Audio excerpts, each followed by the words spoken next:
Beneath the dust of the world's oldest city, something ancient still breathes. Welcome to Echo Slumber. I am your host, Arlen Graves. Let me know where you're listening from. I love seeing this curious community grow. Your comments always bring these mysteries to life. Let's begin. Beneath layers of earth and centuries of silence lies a city older than the pyramids, older than the written word, a place where the bones of beginnings whisper in stone. Göbekli Tepe, they called it. But long before we gave it a name, someone gave it purpose, with carvings that hinted at the stars and circles that held the weight of forgotten ceremony. Tonight, we descend into those buried rings, following the quiet footprints of ancient architects whose language we never knew, but whose intent still pulses beneath the soil.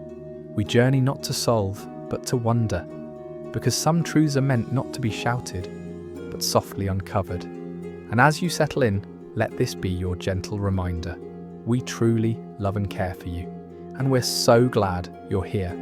Before we begin the story, tell us, where in the world are you watching from, and what time is it there?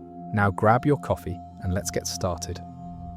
Before the archaeologists, before the tourists, before the whispers of wonder reached the ears of the modern world, there was just a hill.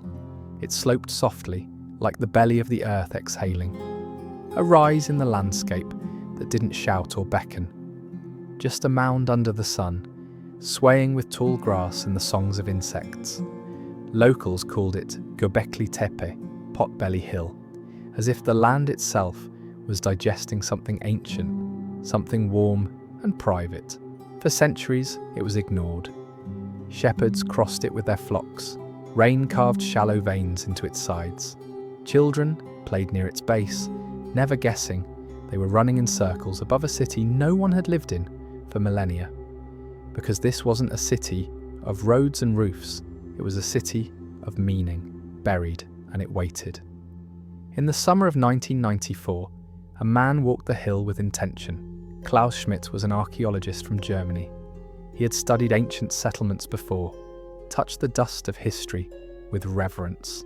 But when he stood atop Göbekli Tepe for the first time, something was different. The ground felt too solid, the shards of flint scattered on the surface, too plentiful to be accidental. And there, rising slightly from the soil, was a stone, just the tip of something taller, broader. He crouched and touched it, brushing away the earth with careful fingers. Not a gravestone, not a boundary marker, not random. This stone had been shaped. It was smooth, curved, its top was squared. He knew, in the quiet of his breath, that he was not standing on history, he was standing above it. What Klaus would eventually uncover, what decades of excavation would whisper into the academic world and then into bedtime documentaries, was this.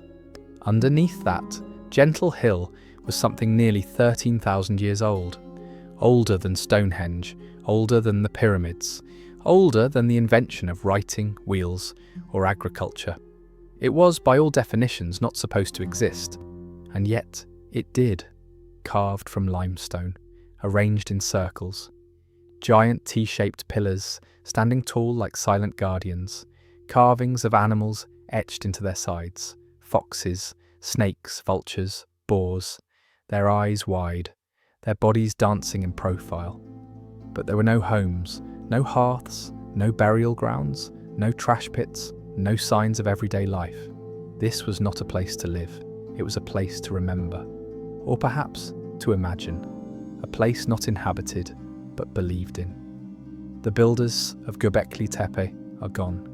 They left no names, no scrolls, no monuments declaring conquest or creed, only stones, stones so massive that it would have taken hundreds of hands to lift them. Stones placed upright with precision, balanced, aligned, like punctuation marks in a sentence we no longer understand.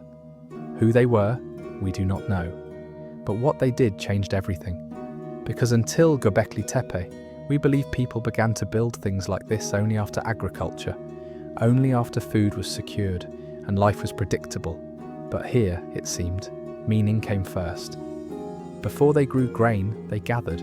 Before they wrote laws, they carved stories into stone. Before they had villages, they had visions. And then, perhaps the most curious detail of all, they buried it, carefully, layer by layer, as if tucking it into sleep. This was no collapse of empire, no sacking by enemies. This was ritual, intentional, respectful. The pillars were filled in with rubble, dirt, bones and sand. Not dumped in, but packed, as though the act of burial was as sacred as the act of building. Why had the story ended? Had they changed, their gods? Had memory become too heavy? No one knows, but the result was preservation beyond measure. The carvings sealed off from wind and weather remained almost untouched. Time, usually the thief of history, had become its guardian. Standing above it now, looking down into the rings that once stood hidden, you feel something you can't name. It's not awe, not fear. It's older than that. It's the sensation of being watched by time itself, of stepping into a room that has been waiting not for anyone, but perhaps just for you, to witness, not to solve. Göbekli Tepe does not shout its truth. It breathes it slowly, through stone, through silence, and it reminds us that history is not only in what we remember, but also in what we are made to forget. So tonight, as you close your eyes, imagine a hill in Anatolia, quiet, still, covered in stars. Beneath it, in the soil, stone hands still hold their positions. Foxes still dance, vultures still stretch their wings, the pillars still rise, even though the world above them has changed. And in that stillness, there is no urgency, no rush, just the slow turning of memory under moonlight, waiting, always, to be uncovered. It would have been easy to walk past it, to dismiss the stones as weathered natural shapes or perhaps gravestones from some long-forgotten tribe. There were no walls to speak of, no rooftops to shelter under, no tiled floors or soot-darkened hearths, no doorways, no thresholds, no rooms that suggested sleep or warmth. This wasn't a village. It wasn't even a ruin in the usual sense. It was a place that had never been lived in, and yet had never been forgotten. Göbekli Tepe is not a city, as we understand the word. It has no streets, no markets, no cornerstones of daily life, but it had something else, something perhaps even older than the idea of dwelling. It had gathering, and maybe that's what makes it so difficult to define. There were massive stone circles, their edges lined with upright T-shaped pillars, some standing over 16 feet tall, each weighing tons. The pillars were set into deep sockets in the bedrock, arranged with care and intent, forming open enclosures like sundials that never told time, only meaning. There was no roof above these spaces, nothing to protect from rain or wind, but maybe that was the point. These circles weren't made to be closed, they were made to be entered, and then looked up from. In most ancient sites, the architecture leans inward, protective, domestic. But here, it opens wide to the sky. Some archaeologists believe these circles were meant to echo the heavens, to mirror the constellations. As above, so below. And so, without roofs, the stars could look in, and perhaps those standing inside could look back. Foxes, snakes, boars, vultures, carved into the sides of the pillars, etched with tools that must have taken lifetimes to perfect. These weren't cave doodles or graffiti. These were declarations, but not of wealth or territory, of memory. Each animal meant something, each shape chosen, each gesture fixed in stone. This wasn't art, it was belief given form. No bones of families were found here, no children's toys, no cooking fire, no scattered seeds or charred remains of daily bread. Instead, an eerie, beautiful order, a stillness that felt curated. It was as if the site had been built purely for the sake of ceremony, for some kind of gathering that no longer exists, a communion of the spirit, not the stomach. There is speculation, of course, that this was a temple, a sacred center, a gathering point for tribes who otherwise roamed the earth freely. But perhaps it's even older than that. Not a place of worship, but a place of wondering. Not made for gods, but for those who dared to ask about them. The circles are concentric, layered, and in their design there is something almost astronomical. Some believe they align with the stars, with the solstices, that each ring was a season, a cycle, a returning point. But without writing, we cannot be sure. We have only the stone, only the open sky, and the understanding that whoever built this, they didn't do it for comfort. They did it for connection. Can you imagine what it took? No wheels, no domesticated animals, no written plans, yet the stones were quarried and dragged across distances. They were shaped and raised. Their placement, symmetrical, intentional. Their decorations, not random, but repeating symbols we now see scattered in other nearby hills, like Karahan Tepe and Navali Chori. This wasn't a one-time ritual, it was a language of building, an architecture of awe. So why no roofs? Maybe the builders believed that closing the space would close the question, that the sky needed to be part of the room, that wind, moonlight, and the breath of time itself should move freely through the structure. After all, what could a roof offer but silence, and the stars had stories to tell. Tonight, imagine standing in one of those circles, the stone pillars towering over you, cold and unmoving, carvings of creatures catching moonlight at sharp angles, and above, a sky full of constellations we barely understand. You are barefoot in the dark, standing where someone stood 12,000 years ago, and you both look up, and you both wonder, not about life, but about meaning. Because some cities aren't built for living, they're built to remember how it feels to be small, and how beautiful that smallness can be under the stars. They do not speak, but they do not need to. They stand in silence, tall and unmoving, their arms folded across empty space. T-shaped and solemn, the pillars of Göbekli Tepe do not resemble people, and yet they feel like presence, like watchers. Not deities, not kings, but sentinels, witnesses, reminders. They do not look at you, they look through you, past you, towards something that stretches far beyond human time. Each pillar points, not randomly, not casually. The circles they form are precise, aligned. Some face cardinal directions, others follow patterns whose meanings we haven't quite unravelled. But nothing here is chaotic. There is no haphazard placement. It's as if the stones were listening to the sky and then answering it. There are no inscriptions, no instructions. But those who study the site speak of astronomical alignments, of solstices, lunar events, stellar risings that marked a season, a migration, or a story too large to write down.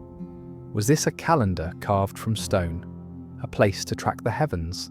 Or was it something quieter, a stage where sky and spirit danced in ritual? On the broad surfaces of the pillars, animals stretch in shallow relief.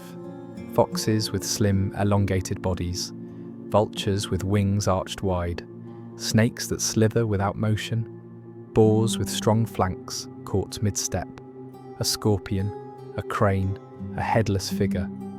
They are carved not for beauty, but for message. These are not decorative, these are emblems. Each image holds weight, each shape a symbol, but the meanings have gone quiet, buried beneath millennia of forgetting. We are left with outlines, suggestions, a bestiary without a legend. In modern temples, meaning is spoken, prayers are uttered, songs are sung, but here, in this older kind of sacred, silence is the speech.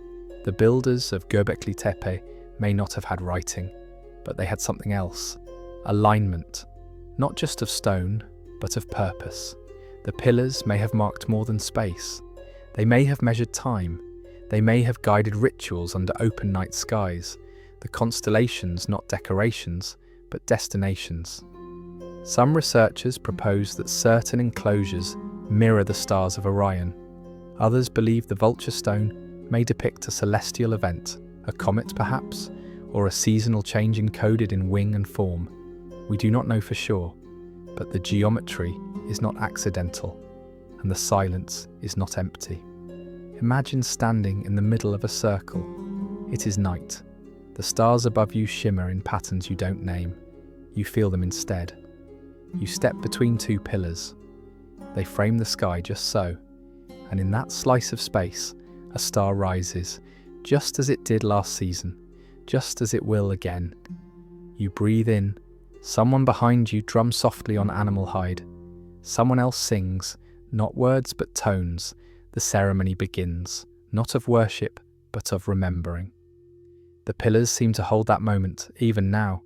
Their angles suggest meaning, their placement, repetition. There's a rhythm in the layout, a choreography of stone. No two are identical. Some are plain, others are ornately carved. But they all participate in a shared stillness, as if they were cast members in a ritual play, repeating roles long after the actors have left. Perhaps each enclosure was a season, a story, a constellation. Perhaps the entire site was a map, not of the earth but of the sky above, where every creature etched in stone also had a twin among the stars. And perhaps that was the point, to teach what the sky had taught them, to remind those who gathered, the ones who still hunted and wandered and wondered, that the heavens were not far away. They were just above, and that they moved in circles like seasons, and that meaning was not hidden in books, but in the quiet turning of the world. Tonight, imagine walking through those stone sentinels. Feel the coolness of limestone under your fingertips. Look up and imagine the same stars, changed only by time. No language, no script, just shapes and shadows, still aligned. The sky above, the stones below. Two halves of a story still being told. A conversation held in silence. And you, in the middle, listening. 12,000 years ago, no cities existed. No kingdoms had been named. No alphabets had been arranged. No scrolls waited in dusty libraries. No pots turned on wheels. No bronze, no books, no borders. But someone, barefoot, sun-warmed and silent, picked up her stone and began to carve, not into softwood, not into clay, but into limestone, hard, unyielding and eternal. With no script to record their name, no ink to sign their mark, they chose stone as their story. And that story still stands. The carvings at Göbekli Tepe are not crude. They are not the scratching of idle hands. They are not the product of chance. They are precise, deliberate, careful. A fox with its tail curled behind, a crane bending its long neck to drink, a boar wide-shouldered and proud, a snake coiled mid-motion, a headless figure, arms drawn inward, strange, unnerving. Each line was a decision, each groove a message. But the message, like the maker, has vanished. All that remains is the mark. Who carved them? We do not know. There are no graves with inscriptions, no statues of sculptors, no cave paintings of artisans holding tools, but the tools have been found. Chert and obsidian, sharpened, weighted, flakes scattered near the base of the pillars. Tools held in human hands, used again and again until worn smooth by touch. Imagine those hands, calloused from quarrying, blistered from carving, steady even in the fading light. Imagine how many hours it would take to etch a single wing, to smooth a snout, to bring the curve of a fox's spine to life on a flat wall of stone. This was not idle decoration. This was devotion. They carved without metal, without wheels, without scripts to follow, without blueprints, and yet the animals are alive. They move, not literally, but in the mind. Their lines curve with energy.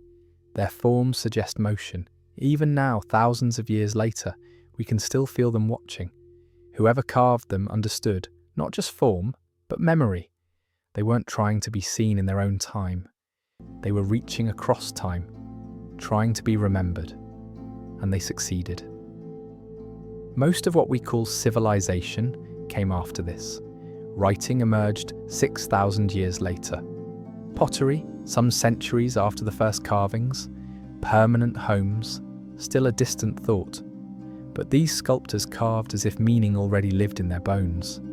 as if the desire to express, to represent the sacred, the strange, the seen and unseen, didn't wait for culture. It was there already, in their hands. The artists of Göbekli Tepe did not sign their names. There are no initials tucked into the corner of a pillar, no stylized mark to say, "This was mine," and yet we know they were here, because we feel them, in the confidence of the lines, in the choice of animals, in the careful way no creature overlaps another. There was order in their imagination, and that order still hums beneath our feet. The stones are not just surfaces, they are conversations. One pillar shows a fox walking calmly, its long body stretched in profile, its tail stiff and straight. Another holds a vulture, its wings spread wide, clutching what may be a circle or a soul. Another bears snakes coiled like rivers, weaving towards some unseen meaning. These are not fragments, they are a vocabulary, a kind of language but made not from sound but from stone, and it was spoken not by tongues, but by hands.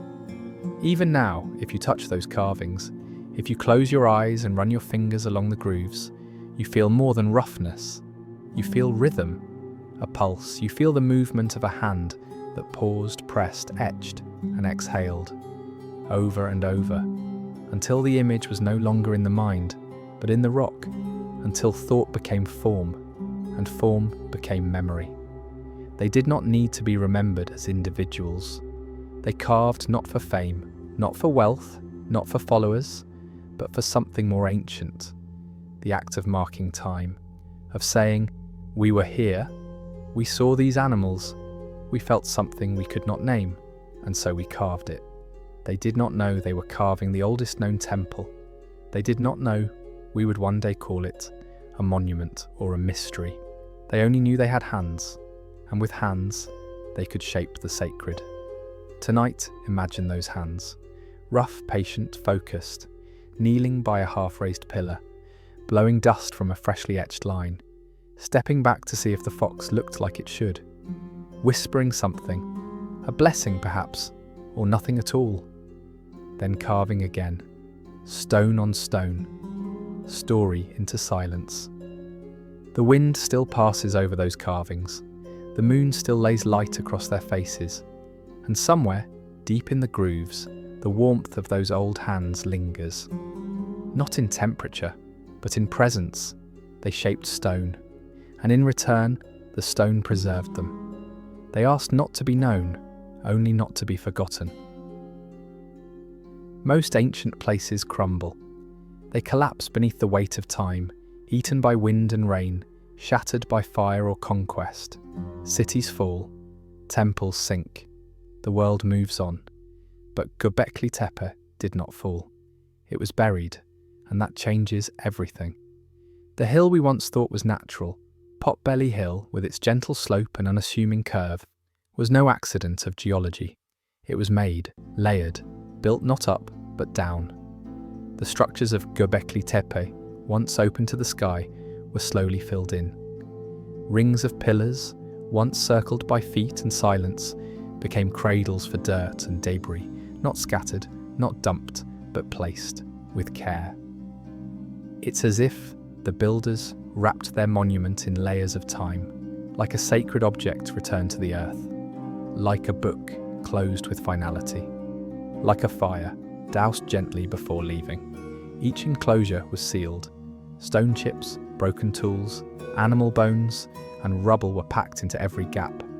Not haphazard, not violent, protective, as if whoever buried it didn't want it gone. They wanted it safe. Archaeologists call it intentional infill, and that phrase alone suggests reverence, because what they found wasn't the aftermath of war or decay.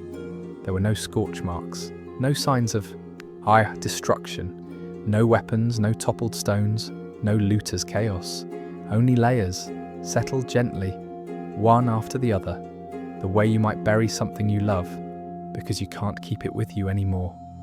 And so the question lingers like incense. Why? Why bury a place that took so long to build? Why cover the very symbols you carved to last forever? Was it to protect, to hide, to forget, or had its purpose simply ended, and the silence was the final chapter? There are theories. Some say the people who built Göbekli Tepe moved on, their rituals complete, their beliefs evolving. Like old stories no longer told aloud, the monument was folded into the land. Others suggest a cultural shift, a transition from hunter-gatherers to settled farmers. And in that shift, perhaps the circles no longer fit their world. Perhaps they needed a new kind of sacred, or perhaps they no longer needed the sacred at all. Still others whisper of deeper meanings, of a truth too powerful to share, of wisdom buried not to be erased, but to be timed, hidden, yes, but not forever. The deliberate burial preserved it. What the wind could not reach, it could not wear down. What the rain could not touch, it could not wash away. And so the carvings remained sharp, the stone clean, whole. The meaning paused, not lost. Time became its guardian, and the earth its blanket. Imagine the final ceremony. Pillars still standing, the stars above, unbothered. Men and women gathering one last time. No drums, no chants, just shovels, just silence, filling in what had once been sacred space, lifting the soil with steady hands, layering goodbye over memory, not with grief, but with intention. Like closing a book, not because you've lost interest, but because the story is over. And for thousands of years, no one disturbed it. No one suspected what lay beneath. The world forgot, the stars kept moving, and the hill stood quietly, its secret held close. Until the shepherd walked the slope, until the archaeologist brushed back the earth, until the stone spoke again, not with sound, but with stillness. And even now, as we unbury it, as we dust off each pillar and sketch each carving, we are intruding on something that wasn't meant to be disturbed. Not yet. Perhaps not ever. Some books are written to be read aloud, others are sealed for the future, and some are meant only for the hands that wrote them. Göbekli Tepe feels like the third, a monument not to legacy, but to letting go. So tonight, picture that hill, unbroken, quiet, 1,000 stars breathing above it, and below, the circle still intact, the watchers still watching, the carvings still whispering, but only to the soil, because not every secret is buried to be found. Some are buried to be honoured, and remembering that is enough. There were no doorways at Göbekli Tepe, no thresholds to cross, no arches to duck beneath, no handles to grasp, no hinges to creak open. The enclosures were sealed completely, and that silence, that architectural hush, was part of the story. To enter Göbekli Tepe's inner sanctums, you wouldn't have walked in like a guest or a traveller. You would have descended down into the circle, into the stone, into something that felt older than breath. There were no paths leading out, no passages connecting one ring to another. Each enclosure was a world unto itself, complete, self-contained, and still. Once you stepped in, you were inside, and there you stayed. The shape was intentional, not square, not angular, not linear, circle after circle, soft edges, curving embrace, no corners to retreat into, no front or back, just one endless loop. It didn't lead forward, it turned you inward. These weren't rooms of living, no sleeping quarters, no kitchens, no storage. These were spaces of ritual, and the shape itself, that womb-like curve, may have been the ritual. Stepping inside might have marked a beginning, or an ending, or the thin thread that connects the two. Imagine stepping into one. The stone pillars rise around you like ribs of some great beast, ancient and still. They watch but do not welcome. They surround but do not speak. There is no altar, no throne, no central fire, just stone and silence and whatever you brought with you, in your heart or your memory. Perhaps these enclosures were places of transformation, not practical, but sacred. Not meant for dwelling, but for disappearing. Perhaps birth was honoured here, not with blood but with ceremony. Perhaps death was grieved here, not with weeping but with stillness. Or perhaps both happened here, and neither. Perhaps they weren't separate at all, just different curves in the same circle. In some mythologies, circles represent the sun. In others, the cycle of life. Some say the circle is a symbol of the cosmos. Others say it is a wound. At Göbekli Tepe, the circle had no exit. It asked you not to move through it, but to stay within it, to be held or confronted, to be returned to something without time. And still the question lingers, what happened inside those rings? If there were no roofs and no fires and no living quarters, what was it for? There are no clear answers, only the weight of presence, and the feeling that you are not meant to come and go freely, but to arrive and change. Some suggest the enclosures were ceremonial birth chambers, that they mimicked the womb, curved and dark and inward.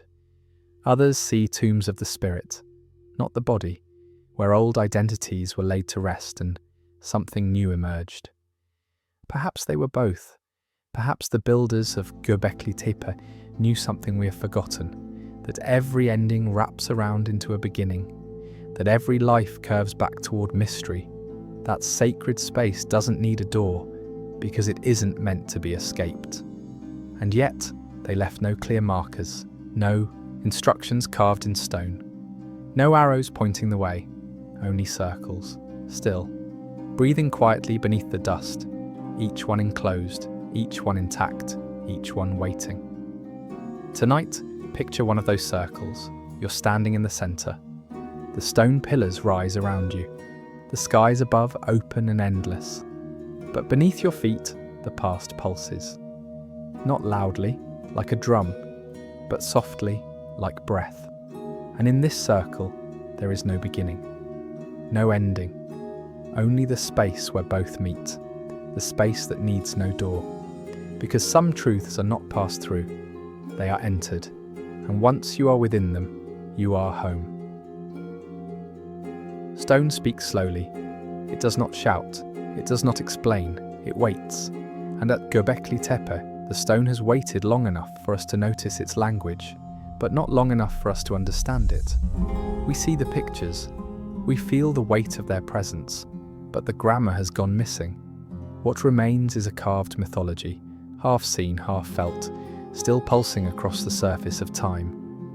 One pillar shows a man, his body simple, stick-like. His arms hang at his sides.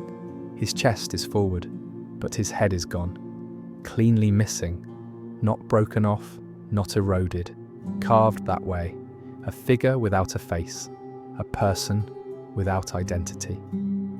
Elsewhere, a vulture spreads its wings wide. It holds in one claw what some believe to be a sphere. Others call it a disc. Some say it is a head. Some say it is the soul. Below the vulture, another headless figure. Beside it, a scorpion. Above, strange lines, symbols, a bending of the visual world. It is not chaos, it is story, but the story has no words we can recognize. Foxes appear again and again across the site, slim, alert, always in profile, their tails straight, their eyes open. They walk in procession, as if traveling from one world to the next. In some cultures, foxes are tricksters. In others, guides to the afterlife. In many ancient traditions, they walk between worlds, not belonging to one, not quite lost to the other. And at Göbekli Tepe, they walk still, not alone, but part of something larger. The carvings seem to follow a pattern. Death, passage, transformation. A figure loses his head, perhaps to the sky. A vulture holds what was once above the shoulders. A fox walks the edge. A scorpion waits below. Above, below, between. The cycle is not linear. It is layered, like myth or dream. And perhaps that is how it was meant to be read. We do not know if the people of Göbekli Tepe believed in gods, but they believed in meaning. The carvings are too precise, too repetitive, too echoing of something unseen. No one carves a headless man beside a bird of prey by accident. No one draws the same animals across different rings without intention. The language of the stone is ritual, but we've lost the key. We can see the sentences, but we do not know the tense. We know the characters, but not the plot. What is a soul tattoo? Someone with no written word. How do you carve grief into limestone? How do you record the mystery of dying, of becoming, when you have no alphabet, only images that outlive their own context? At Göbekli Tepe, they answered that question, with carvings, with shapes, with silence. The vulture, in many ancient cultures, was not a symbol of death, but of elevation. The Egyptians believed vultures carried the soul. In the East, they were cleaners of the body, stewards of the final act. And here, at Göbekli Tepe, the vulture does not kill. It carries, perhaps upward, perhaps inward, to a realm we no longer remember how to name. The scorpion waits below. In many traditions, the scorpion is the guardian of thresholds, a protector, a warning, a sting that reminds us of the cost of transition. Above it, the bird. In the middle, the human, headless, hovering. Death is not the end, nor the beginning. It is the pause in between. And then, the fox. Always the fox, sometimes alone, sometimes following, never hunting, just moving. Moving between enclosures, between stories. We do not know what the fox meant to them, but perhaps they didn't want us to. Perhaps not all symbols are meant to be solved. Some are meant to be felt, as the night wind is felt, as longing is felt, as silence is understood, without needing a translation. Tonight, imagine those carvings, smooth beneath your fingers, not raised but recessed, as if the image was pulled inward, not pushed out. You run your hand along the body of a fox. You follow the wing of a vulture. You pause before the figure without a head and wonder what he once saw. And in that moment, you feel what they may have felt. Not clarity, but closeness to something older, to something nameless, to something that watched the soul lift from the body and rise. Civilizations speak. They rise like breath drawn deep, confident, loud, full of names and rules and banners. They build cities, etch laws into clay, carve their histories into monuments that touch the sky. And then they fall, quietly, slowly, sometimes with fire, sometimes with silence, and their words vanish with them. But stone remains, not all stone, just the kind that was shaped with meaning, the kind that was carved not for convenience, but for memory, the kind that stood at Göbekli Tepe. When you stand among the rings of Göbekli Tepe, you don't feel ruin, you feel presence, not broken, not lost, but paused, preserved. There is a difference. These stones do not seem ancient in the brittle, crumbling way of most ruins. They are not eroded to mystery, nor worn into blankness. They still hold their forms, still bear their animals, still whisper through the grooves left by hands long gone. The world moved on, but the stones stayed. They waited. Paper is fragile, clay can be crushed, fire eats through centuries in minutes. Language itself dissolves over time. Words shift, letters twist, meanings blur. But stone does not forget easily. It forgets slowly. It waits in the open, or sleeps beneath the soil. And when we return to it, after our forgetting, it greets us not with blame, but with quiet truth. As if to say, you lost the thread. But it was never truly gone. The people who carved Göbekli Tepe left no books, no myths written down, no genealogies, no maps. They left something harder to erase: shape, pattern, placement, stone upon stone, not storytelling in sentences, but storytelling in structure. You don't need to speak their language to feel what they felt. You only need to stand still, to look closely, to listen, not with your ears, but with your body. And in that quiet, a message unfolds. We forget easily, not because we're careless, but because we are always moving. New gods, new borders, new dreams. We paint over the old, we plough through the sacred. We repurpose temples into markets, monuments into quarries. And in our rush to become new, we lose what we once were, but the earth holds the memory for us. Beneath grass, beneath roads, beneath the hum of our cities, the memory does not die, it waits. For 9,000 years, Göbekli Tepe waited beneath its hill. The rain came, the soil shifted, the trees grew and died and grew again. People passed by, thinking it just another rise in the land, a grazing place, an odd bump. But the carvings were still there, foxes still walking, vultures still stretching their wings, pillars still upright, watching a sky that changed and changed and changed. And then, one day, we remembered.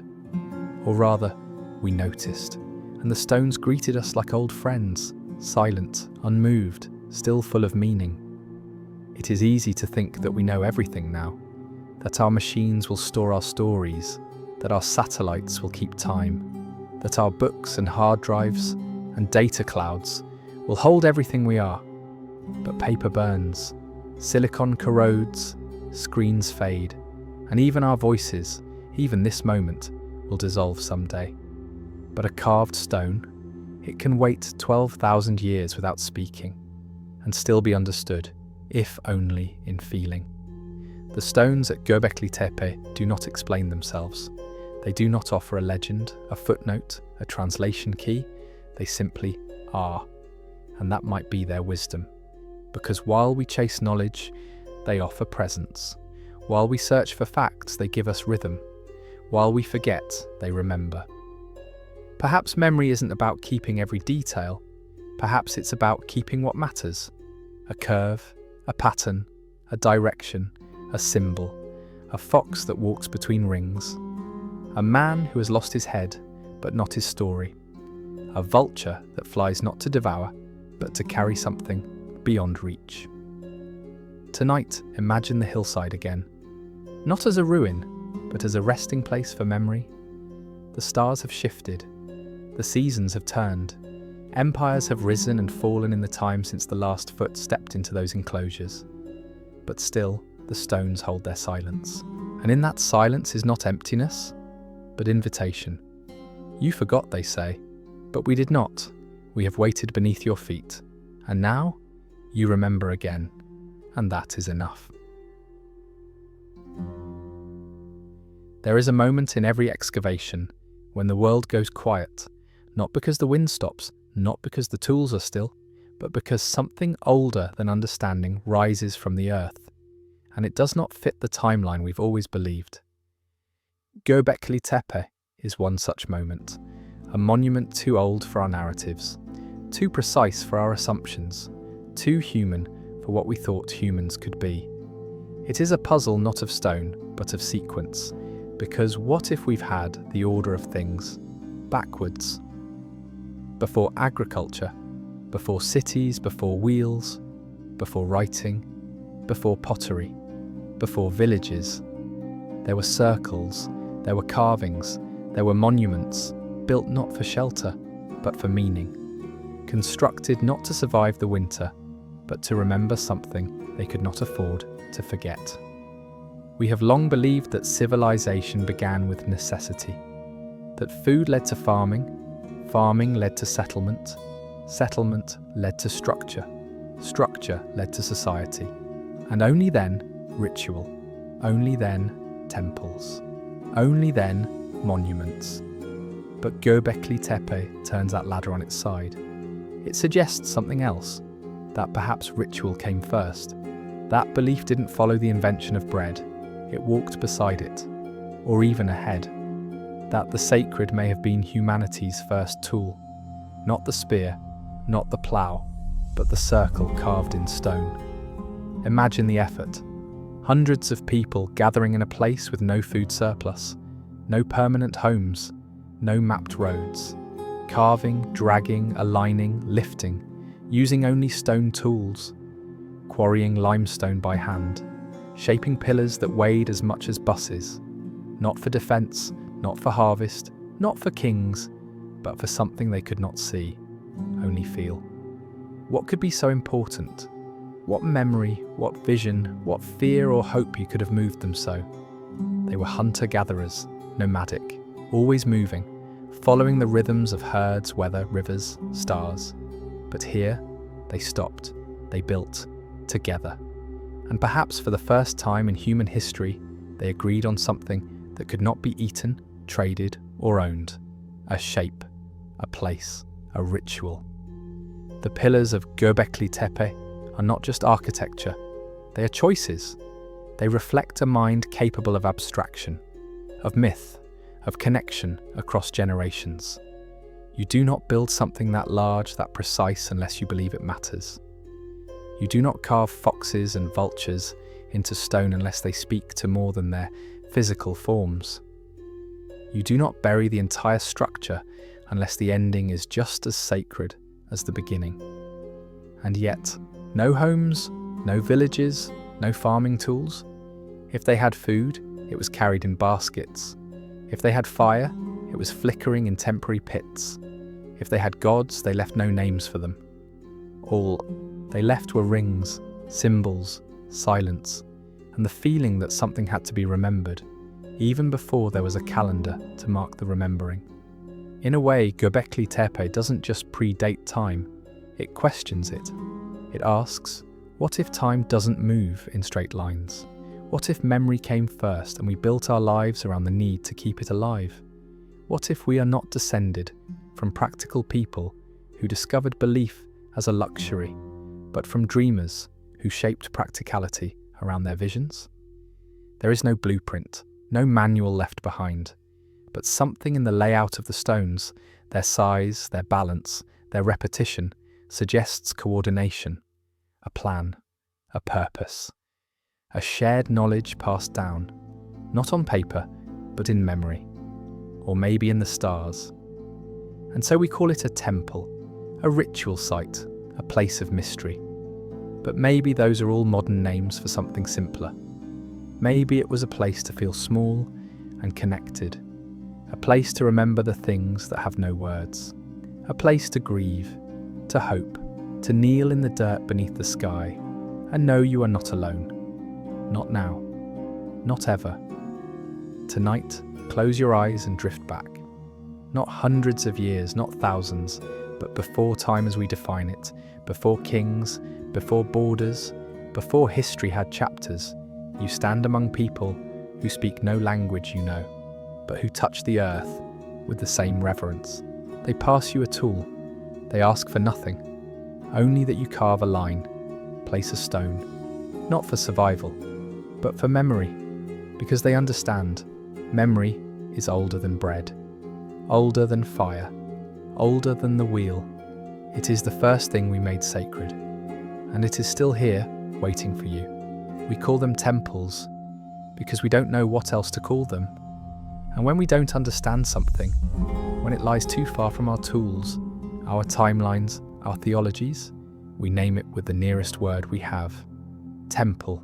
It sounds dignified, sacred, full of purpose, but Göbekli Tepe was not built for a god we recognize, and perhaps not for any god at all. There are no altars, no statues, no offerings preserved in the soil, no tablets explaining rites, no deities carved in authority, no names, only circles, pillars, animals, and the long pause between what we know and what we feel. This was not a house for the divine. It was a house for the unknown. Imagine a place not to worship, but to wonder, not to serve, but to sense, not to speak, but to listen. The builders of Göbekli Tepe left no creeds, no prayers, but they shaped stone with reverence. They encircled space with intention. They created something sacred, not by command, but by silence. In our stories, gods often come with names. They are carved on thrones, painted with halos, sung in hymns, but here there is only form. A fox, a vulture, a headless man. The sacred is not personified, it is suggested, felt, held, but never claimed. Perhaps the people who gathered here were not trying to please a higher power. Perhaps they were trying to speak to something they could not explain. A force, a pattern, a pulse beneath the skin of the world. not a god, but a presence, a question, too large for words, and so they answered with shape, with stone, with circles that never end. They built without a script, no commandments, no scriptures, no doctrine, but the pillars still stand, and their arrangement speaks. A circle doesn't shout, it draws you in, not with fear, but with stillness. Here, fear and hope were equal guests. Here, the unknown wasn't denied, it was welcomed. We often imagine that gods come first, that religion shaped ritual, that faith shaped art, that belief shaped behaviour, but perhaps we've misunderstood the timeline. Perhaps wonder came first, then the temple, then the god. Perhaps they gathered in the circle not to worship, but to feel together, to acknowledge, beneath open sky, that they did not understand, and that it mattered. No fire pits have been found in the main enclosures, no soot, no ash, no warmth. These were fireless altars, altars that did not burn, they held questions, held breath, held memory, and those who entered likely did so not to explain, but to remember what could not be explained. What do you call a place built for mystery? A space designed not to answer questions, but to make them sacred. What name do you give to walls that curve like arms, not to trap, but to hold? If not a temple, then perhaps a mirror of the mind, a reflection of the stars, a map not of land, but of longing. It is hard in a world of names to accept that some things were never named, that the sacred could be shaped but never defined, that the divine was not a being but a presence, a rhythm, a moment in which silence gathered and meaning stirred without needing to speak. Perhaps Göbekli Tepe was not made to teach but to remember, not to honour gods but to honour the act of not knowing, not to answer but to hold the question gently. Tonight, imagine stepping into one of the enclosures. No torches, no statues, no chants, only moonlight, only the sound of your own breath. You stand in the middle of the circle. The pillars rise around you, each one carved with symbols you do not understand, and yet you feel something ancient move through you. Not fear, not joy, but presence, a hum beneath your ribs, a stillness that listens, a quiet that does not demand belief, but invites awareness. This is not a temple, this is not a church, this is a space made sacred by attention. And in that space you do not have to understand, you only have to be still, because some of the oldest places we've ever built were not made for gods, they were made for mystery. Bones are the last to leave. After skin melts into time, after blood dries into dust, after names are forgotten, bones remain. They are what the body gives back to the earth, what memory leaves behind. And yet at Göbekli Tepe, bones are rare. Few have been found. No burial pits, no skeletons curled beneath altars, no mass graves hidden in the soil. A site that breathes with ritual, echoes with passage, feels like an elegy carved in stone. And still, almost no human remains. Which raises a quiet question. If this place was not a tomb, why does it feel like one? Why do we sense grief in the air? Why do we feel as though something ended here, again and again, even when the bones are missing? Perhaps death took a different shape. Perhaps it wasn't the bodies that were buried. Perhaps it was something older, something harder to define. A belief, a story, a phase of life, or a soul, departing not downward, but inward. Animal bones were found, yes, scattered in the fill, broken in ways that suggest feasting. Boar, gazelle, oxen, birds, but they seem peripheral.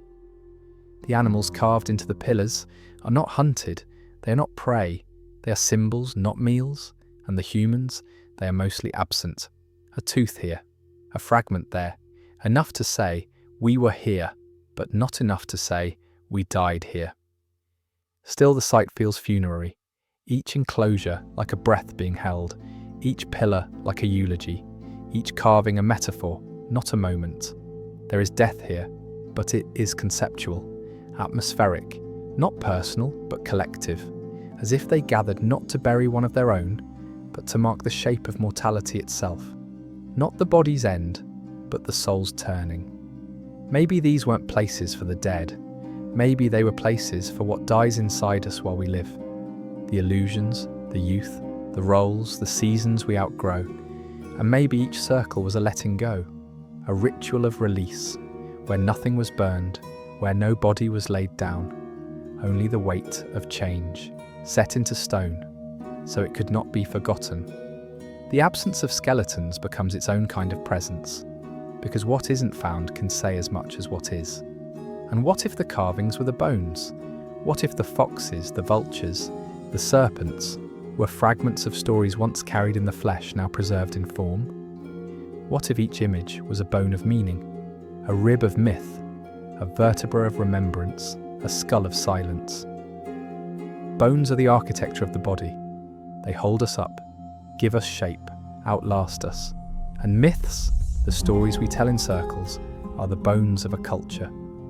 They survive when all else falls, when fields dry, when cities collapse, when names fade.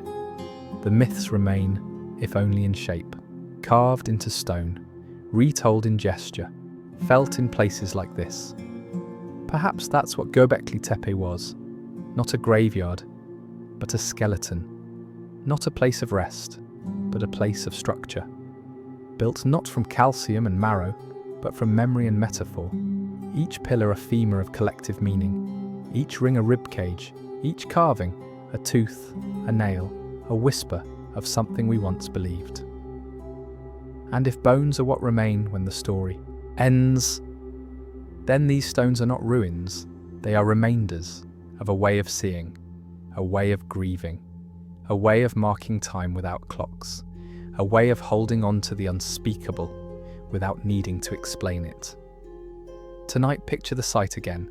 No bones scattered on the ground, no remains wrapped in cloth, just the stone, cold, quiet, upright, still carrying the posture of reverence, still holding the shape of stories that no longer have words. And maybe that's enough, because bones don't speak, but they don't need to, they mean. And meaning is what lingers when everything else has turned to dust. At first, Göbekli Tepe seemed singular, a marvel wrapped in earth, a monument out of time, a hill with a secret that no other hill could match. But the deeper we listened, the more we realised it was not singing solo, it was part of a chorus. Other hills began to hum, softly, persistently, in the same rhythm, with the same tools, the same carvings, the same sacred shape. Göbekli Tepe was not alone. It never was. Karahan Tepe, Nevali Chori, Harbetsevan, Cyberch, each name rising like a note from forgotten lips, each site a circle, each pillar a syllable, each carving a verse. Together, they do not form a sentence, they form a song too old to be sung, but not too old to be felt. Karahan Tepe sits just beyond the eastern horizon, across stone-streaked plains and dry wind. There, buried pillars and deep-cut chambers echo the same design. T-shaped monoliths, foxes and snakes, symbols without words, silence without emptiness. It is younger in excavation, but not necessarily younger in time. The earth is still peeling back its layers, but already we can hear it whisper the same melody. Nevali Chori came earlier to the modern world, a site uncovered before Göbekli Tepe was known. Now drowned beneath a reservoir, its memory held only in drawings and recovered fragments, but it sang in the same key, T-shaped pillars set into rectangular enclosures, human sculptures with folded arms, carved reliefs, layered floors. Another voice in the chorus, another part of a civilization that had no name and no map, only stone, only repetition, only meaning, echoed again and again. What do we make of this? A cluster of sacred places scattered across southern Anatolia, not aligned by politics, not linked by written law, no empire, no armies, no kings, just rhythm, just ritual, not centralized, but connected, like stars in a constellation that no longer has a name. These sites did not compete. They did not conquer one another. They were variations on a shared theme, built by different hands, but guided by the same instinct: to carve, to arrange, to face the sky, to step into a circle and listen. Each site was a voice. Together, they formed a civilization. Not in the sense we usually mean, no cities, no coins, no hierarchy, but a civilization of understanding, of quiet collaboration across distance, of spiritual architecture, not for control, but for continuity. We like to define cultures with borders, with lines on a map, but this was a culture without edges, a culture of intention, not territory, where the shared language was shape, the shared history was carved, and the only capital was memory. Imagine walking from hill to hill thousands of years ago. No roads, no wagons, no signs, just the horizon, just instinct, just stories passed through firelight. And when you arrived, another circle, another gathering, another breath of the sacred, familiar, yet new, like a song you already knew the chorus to. Perhaps they migrated together. Perhaps they met at certain times of the year. Perhaps the rituals moved across the land, like wind over grass. Perhaps they didn't need names for each place, only the feeling of arrival, only the rhythm beneath their feet that said, "You are home." The landscape itself may have guided them. Water sources, animal migrations, the arc of the sun. But beyond survival, they were following something more subtle. Alignment, not just with stars, but with one another. A community not built on walls but on recognition, on circles that matched, on carvings that echoed, on silence that spoke the same truth. Tonight, as you rest, imagine the land without cities, only hills, each with a secret beneath, each holding a voice. Göbekli Tepe, Karahan Tepe, Nevali Chori, and others still buried, still dreaming. A network of silence, a song not lost but unfinished. And as we uncover more, we are not just digging. We are listening to a civilization without borders, without kings, without words, only circles, only stone, only meaning, whispered across the hills, in a harmony too old to forget. Some things fade, some things fall. But Göbekli Tepe was not undone by time, it was buried, and that changes the way we listen to it. This was not the work of erosion alone, not just rain on stone, not just the patient breath of wind carving away what memory built. No, this was more deliberate, more human. This was remembrance being folded into silence. At first, time did what time always does. It softened edges, shifted dust into cracks, let moss creep quietly across carvings, let wind howl through the rings like a low song no one had the words for. The weather moved slowly but faithfully. Then came the earthquakes, subtle perhaps, or sudden, the kind that test the spine of the earth.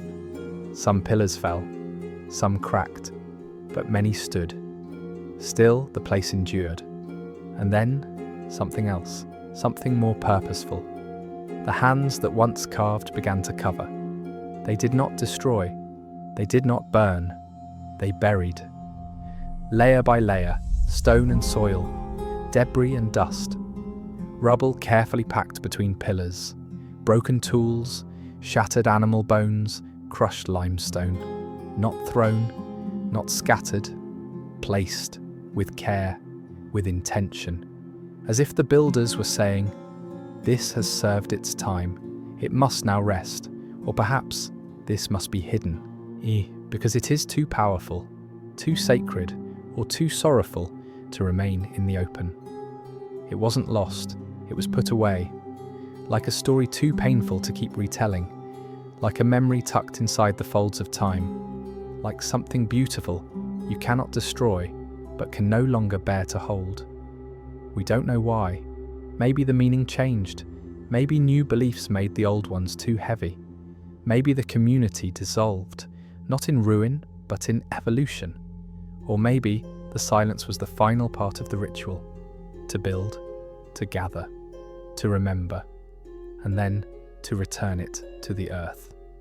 It's tempting to call it erasure, but this wasn't done in anger. It doesn't feel like denial. It feels like a lullaby, a quieting, a setting down, like hands folding a blanket over something sleeping, not to forget it, but to keep it safe. And for thousands of years, it remained that way, unspoken, unseen, undisturbed. The world changed, empires rose and fell, languages were born, written, lost, maps were redrawn, and all the while, the hill remained. Not untouched, just misunderstood. A hump of land where grass grew wild, where shepherds passed, where birds circled above, not knowing what slept below. But the earth remembers. She doesn't forget what's asked of her. She holds what we hand her: bones, seeds, fire pits, stories in stone. She does not judge, she keeps. She does not speak, she waits. And so, beneath centuries of rain and roots, Göbekli Tepe waited. Until one day, a stone was noticed, a shape, too straight to be natural, too smooth to be accidental. And the hands of another human, a descendant in time if not in blood, brushed the earth away, and the memory stirred. Not in a rush, not in a blaze of rediscovery, but gently, as if the sight too needed time to wake. We think of memory as fragile, but perhaps it's not. Perhaps memory is not what disappears, but what changes shape. Perhaps it becomes hill and shadow. Perhaps it becomes the silence beneath the wind. Perhaps what we call lost is only resting. And the moment we return with quiet eyes and listening hands, it breathes again. Tonight, picture the hill before the digging. Smooth, ordinary, holding its secret like a mother holds a sleeping child. No signs, no fences. Just a long hush of centuries. And beneath it, pillars still standing. Animals still carved. A circle still intact. Not waiting to be found, but waiting to be remembered. Because the earth does not forget. She only listens. And when we are ready, she gives the memory back. Not all discoveries happen with trumpets. Some begin with sheep. In the 1960s, on a hill outside Şanlıurfa in southeastern Turkey, archaeologists surveyed the land and found nothing they thought remarkable. Scattered stones, bits of flint, a few upright slabs poking through the surface. It looked, they said, like an old cemetery, perhaps medieval, unimportant, unremarkable. So they made a note and moved on. And the hill, as hills do, kept its secret. Then decades later, in 1994, a shepherd walked the same slope. His flock roamed freely across the ridge of Göbekli Tepe. He knew the land by feel, by the way the grass bent, by the path of wind, by the places sheep refused to walk. And that day something caught his eye, a stone, wide, smooth, unnatural. Not a boulder, but a shape, too straight, too tall, too intentional. He bent down, brushed the soil away with his hand, and found that it didn't end where it met the ground. It went deeper. Someone else might have ignored it. Another generation, another passerby, the stone might have remained hidden, buried in plain sight, but the shepherd mentioned it.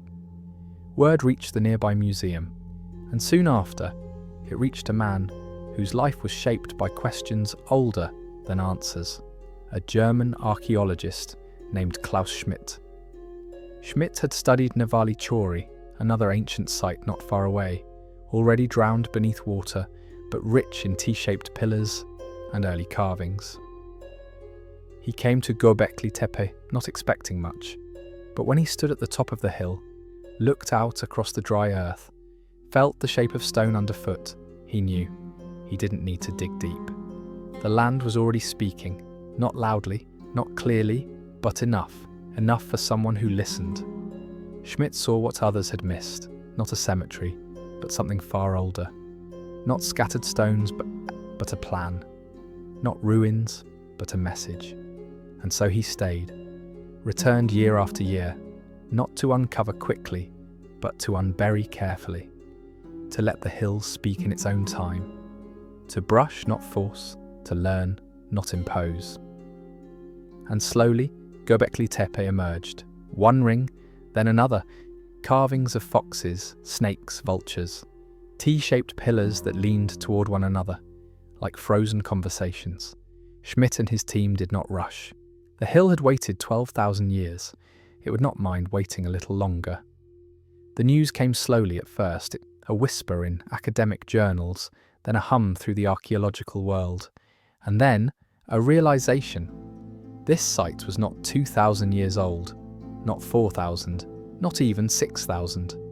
It was older, far older, older than pottery, older than writing, older than cities, older than agriculture, older than what we thought civilization was. And suddenly, history didn't move forward, it moved deeper. Because the story had never been missing, it had been beneath our feet the whole time. And the man who helped us hear it again was not the loudest voice, but the quietest one. Klaus Schmidt didn't call himself a hero. He called Göbekli Tepe a cathedral without a roof. He said it was a place of ritual, not residence, a space built by people who believed, not in gods necessarily, but in memory, in rhythm, in meaning, in stone. He died in 2014, before the excavation was complete. But by then the site had already shifted the ground beneath our understanding, not by adding a new chapter to human history, but by rewriting the first line. Sometimes rediscovery doesn't begin with brilliance, it begins with quiet, with walking the same ground others walked, but seeing it differently, with pausing, asking, listening, and then with trusting that the earth still holds more than we think it does. Tonight, as you close your eyes, picture that first moment, the shepherd brushing the stone, the archaeologist stepping into sunlight, onto a hill that looks like every other hill, and feeling something stir beneath the silence, not a treasure, not a ruin, but a story, and not one waiting to be solved, but to be respected. Because sometimes the most powerful discoveries are not the ones that answer questions, but the ones that remind us how much we've forgotten to ask. He didn't arrive with a banner. He didn't announce discovery like a thunderclap.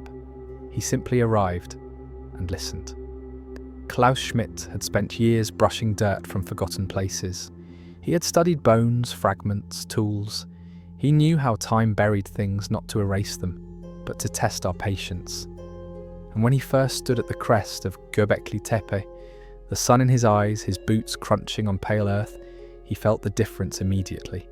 This was not an accident. This was not a mound of rubble. This was deliberate, and so was he. He didn't dig quickly, he dug softly. Every stone brushed, every flake catalogued, every shadow studied. It wasn't about treasure, it wasn't about fame, it was about honor. Because Schmidt didn't see ruins.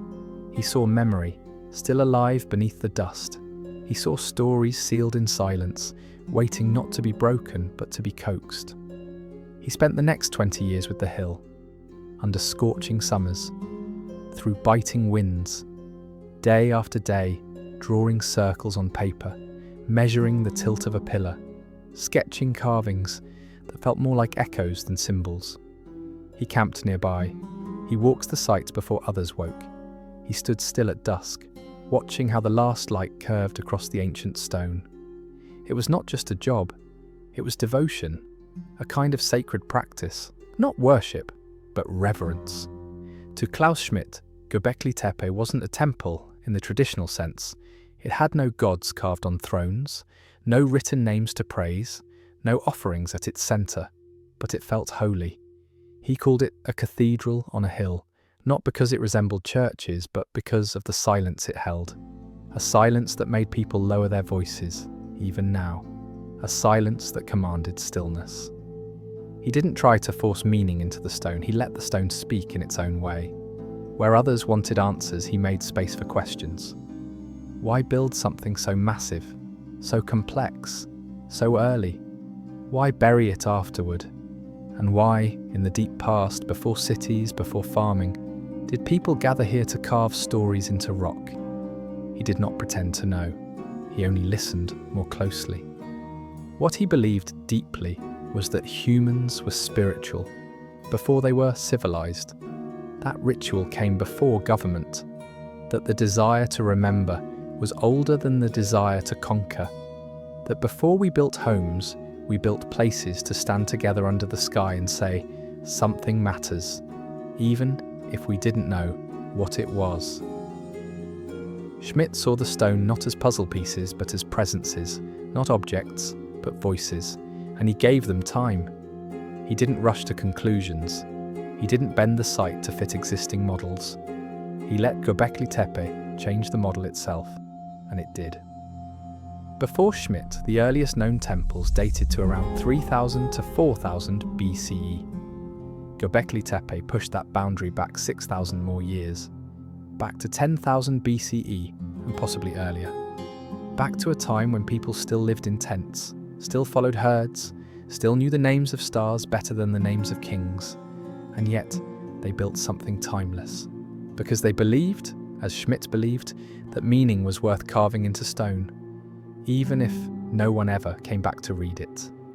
His work changed history, quietly, not by rewriting chapters, but by revealing the prologue we didn't know existed, a time before temples had names, before gods had thrones, before religion and state became intertwined, a time when belief was not about doctrine, but about presence, about standing in a circle, under stars with others, and saying, we are here, and we remember.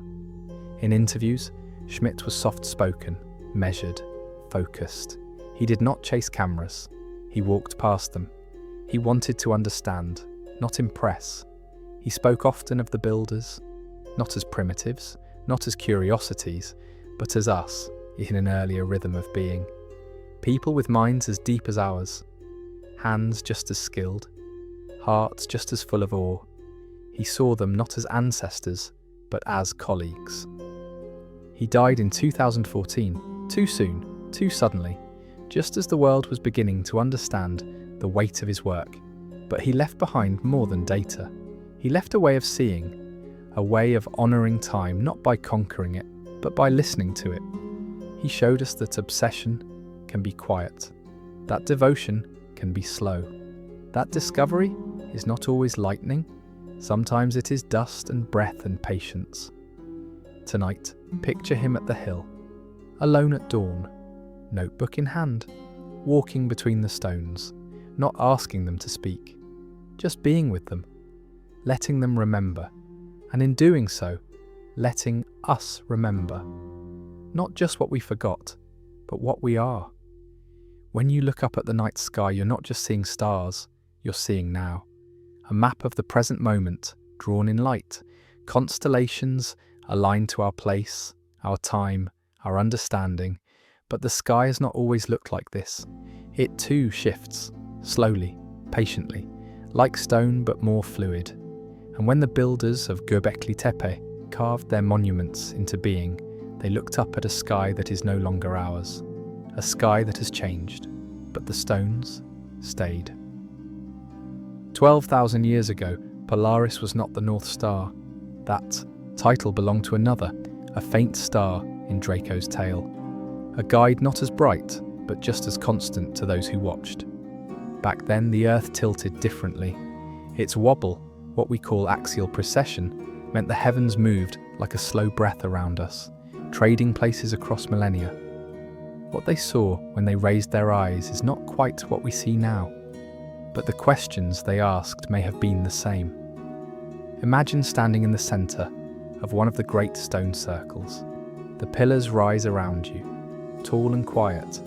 Their carved animals stare outward, watching. And above you, a sky thick with stars.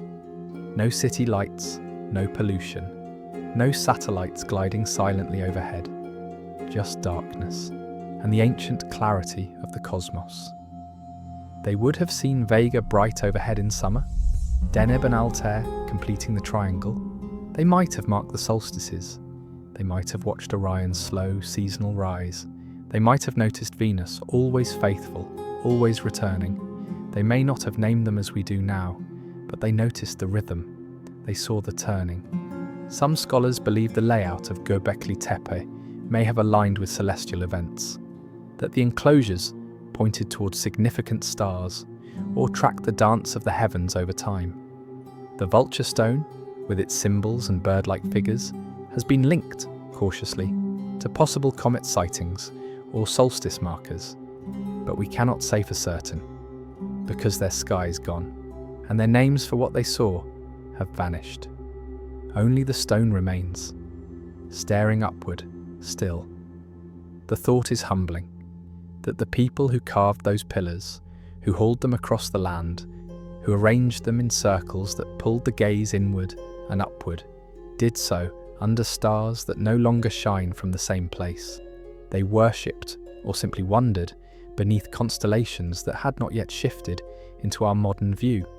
They built with reference points that have since moved, but the stones did not. They remain. And now, when we stand in those same circles and look up, we are looking at a different sky, from the same earth, from a different angle of forever. Stone resists change, sky demands it. Stone holds, sky flows. One is permanence, the other motion. But perhaps together, they formed a conversation, a call and response across time. The stars moved, and the stones remembered where they had once been.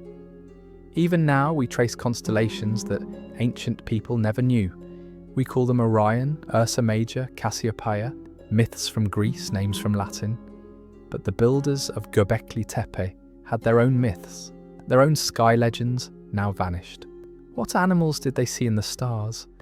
What stories did they tell when they pointed upward at dusk? Perhaps the fox carved into pillar after pillar also had a home among the constellations. Perhaps the vulture flew across both stone and sky.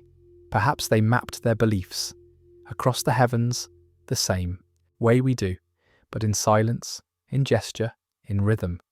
Not with letters, but with stone. Tonight, when you look up, know that the stars above you are not fixed. They are shifting, slowly but endlessly. The sky is not a painting, it is a river, always flowing, always turning. And Göbekli Tepe sits by its bank, a watcher, not trying to stop time, but marking its presence, so that when we forgot how the sky once looked, the stones would still remember. The people are gone, their voices are gone, their names for the stars are gone, but the gaze remains, carved into limestone, etched into angles, arranged in circles that pull your eyes upward, and through those ancient frames, we can still see light, new light, but light all the same, because when those stones were raised, the constellations were different. But wonder has not changed. And before stories were written, they were carried, on wind, on tongues, on breath, whispered by firelight, etched in rhythm, sung across open plains under ancient skies. The myths we know now, of gardens, of floods, of lost golden ages, may not have begun with ink, but with dust, with memory pressed into earth, with longing carved into stone. Perhaps Eden wasn't a garden. Perhaps it was a memory of balance before division, before cities, before kings, a time when people gathered not to rule, but to remember. When food was shared, when the sky was the ceiling of every home, and when that rhythm was broken, when we moved into walls, when we ploughed and owned and counted, we looked back and said, once we walked with something greater. And so the myth was born, a garden, a fall, a forgetting, not a literal place, but a feeling, held in the bones of stories that came after. And what of the flood? Nearly every ancient culture speaks of one. Water rising, land vanishing, survival by boat or miracle. Maybe there was a flood, or many. Rivers swelling beyond memory, oceans reaching for the land. But maybe it wasn't about water. Maybe it was about loss, about something vast, something sacred, being drowned by time. And the only way to hold on to it was to turn it into a story, to give the loss a shape, a wave, a god, a judgment, or simply a sorrow too large to carry alone.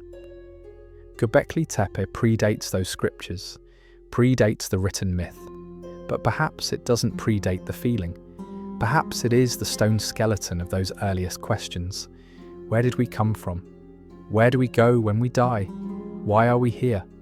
Perhaps those questions echoed through the circles long before they were answered by prophets or priests.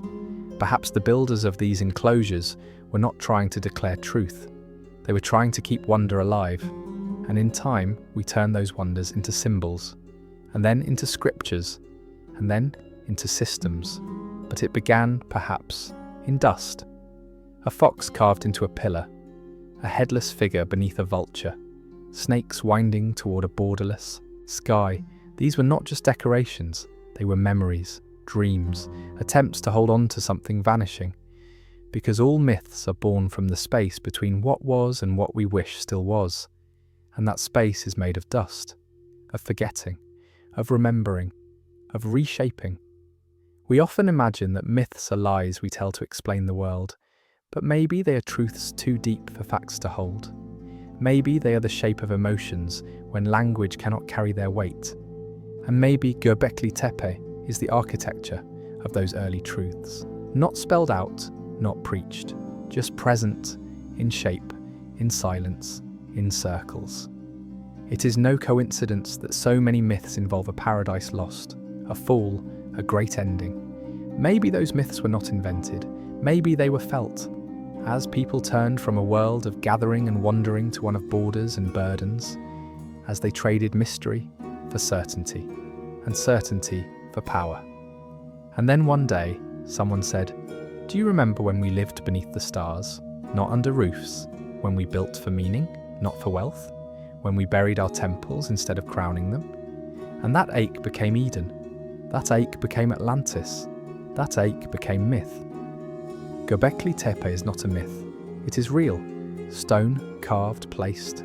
But the feelings it holds are older than story. And the myths that came later may be its children. Not directly, but in tone, in longing. Because myth doesn't require inheritance, only recognition. Tonight, imagine those stories taking form for the first time. Not in scrolls, not in temples, but in circles under the open sky. A child asks, "Where did we come from?" An elder points to the stars. Another draws a circle in the dust. Another presses a carving into stone. And a myth is born. Not to explain, but to honor what we do not know. And what we hope is true. That we came from meaning. That we are part of something larger. That what we build in stone lasts beyond forgetting. Even if only in story. Even if only in dust. There are no names carved at Göbekli Tepe, no signatures, no dedications, no titles etched into stone, no kings declaring their lineage, no scribes capturing the deeds of men. The stones rise in silence, and in that silence, they remember everyone and no one. This was not the monument of a ruler. It was not built to glorify a god with a face, not a temple stamped with ownership, not a tomb for a single man's legacy. It was built by many. Hands whose names we do not know. Feet whose paths left no trail. Minds whose thoughts were not recorded, but expressed in alignment, in arrangement, in rhythm. In other ancient places we find inscriptions, praises sung in cuneiform, monuments to kings whose empires rose and fell in cycles of conquest.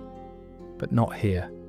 Here there are no individuals preserved in glory, only intention, only circles, only carvings, only stone rising from the bedrock like memory made solid. They left no heroes, only collaboration. It's easy to believe that those without names were forgotten, that those who do not record themselves disappear. But what if this is a different kind of memory? One not built on ego, but on endurance. One not built on being seen, but on being felt. What if they succeeded in silence, and that silence is why their work still stands? They gave their strength to lifting pillars, not to praising themselves. They gave their time to carving animals, not to writing laws. They poured their labour into circles that aligned with the sky, not cities that marched across borders. And perhaps that is why we are still listening, because they did not demand to be remembered.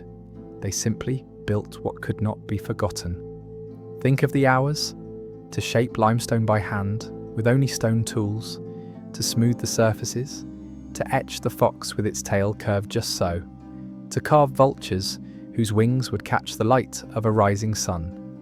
It would take weeks, months, years, not for survival, not for reward, but for meaning. We do not know if they called themselves artists, or workers, or priests. We do not know what they whispered as they worked, or whether they sang as they placed each stone, or whether they wept when they sealed it beneath the soil. But we know they were not random, they were not careless, because what they made still breathes. Their work was not erased, it was buried, not because it failed, but because it finished, because its purpose was complete. And now, unearthed again, it continues, not as a monument to individuals, but as a memory made of many, a chorus without names, a legacy without ego, and in that, a kind of immortality. We like to trace history through the loudest voices, the kings, the conquerors, the named. But beneath those stories, there is another thread, woven by those who never signed their work, never claimed authorship, never stood in the spotlight, and yet they held up the sky, with stones, with patience, with purpose. At Göbekli Tepe, the architecture is collective. The carvings repeat, not because one person insisted, but because a community remembered the meaning. They were not forgotten. They were never meant to be known as individuals, because here, the act of building was more sacred than the builder. No names, yet everything speaks. No portraits, yet the human hand is everywhere. In the curves of the fox, in the angle of the pillar, in the balance of the ring, every detail holds thought. Every placement holds care, and care, in the absence of name, becomes the voice. Perhaps they knew their names would vanish. Perhaps they wanted them to, because names fade, but stone waits. Stone keeps its promise. It does not need credit. It does not shout. It simply remains. And by remaining, it honors the hands that shaped it. Tonight, picture the builders, not kings, not priests, not giants, just people, bent over limestone, sweating in the sun, carving the shape of something they felt, but could not speak. They pass the tool from hand to hand. They nod. They begin again. They do not ask to be remembered, only for the work to endure. And it has.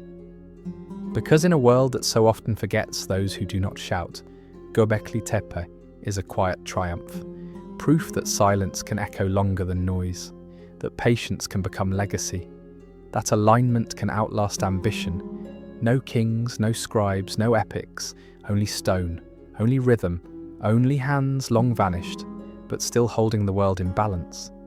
We carry them, though we no longer know their names, though we have lost the paths they walked, the stars they followed, the meanings they carved into stone. We carry them in our bodies, in our dreams, in our questions that never find answers. Göbekli Tepe is not just beneath a hill in Turkey, it is folded inside us, echoing softly, in the marrow, in the silence. You can feel it in the stories we still tell, the ones about lost places, golden ages, paradises behind us, and just out of reach, the ones where memory lingers like fog, where something sacred has been forgotten, but not erased. Myths of gardens and floods, of exiles, of watchers in the sky, of circles we don't remember drawing. We've moved on, but the longing remains. You can hear it in our hush, the way our voices lower in cathedrals, in forests, in vast museums where ancient things are kept behind glass. That instinct to whisper, to still the body, to press the palms together without knowing why. That is not modern, that is not learned. That is something much older, something born in stone circles beneath open skies. You can feel it in the fear of the dark, that tremble when the lights go out, not just from danger, but from uncertainty. The ancient fear that the stars might not return, that the warmth will vanish, that the silence will not answer back. It is a fear born not from ignorance but from awe, and awe has always been close to reverence, even before we had words for it, even before we called it God. Göbekli Tepe does not echo in ruins, it echoes in rhythm, in the way we still gather in circles, the way we still build around the sacred, the way we still crave spaces that feel set apart. Places not for commerce, not for sleep, but for silence, for reflection, for remembering what cannot be remembered. In the heartbeat of ritual, in the architecture of pause, in the stories we tell at thresholds, there is something of them. The ones who carved foxes into stone, who lifted pillars with calloused hands, who buried their work not to forget it, but to protect it from those not ready to see. We have become many things since then, but we have not outgrown the mystery. We have only wrapped it in new language. We bury things too, not just buildings but truths.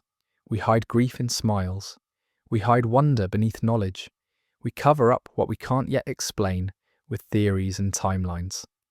We call myths primitive, while still feeling their pull. We name our fears, psychology. We name our awe coincidence, and yet we still step into old spaces and fall quiet without meaning to, because the echo is still in us, not in the ears, but in the bones. Perhaps they knew something we've forgotten. That reverence is not something we invent, it's something we remember.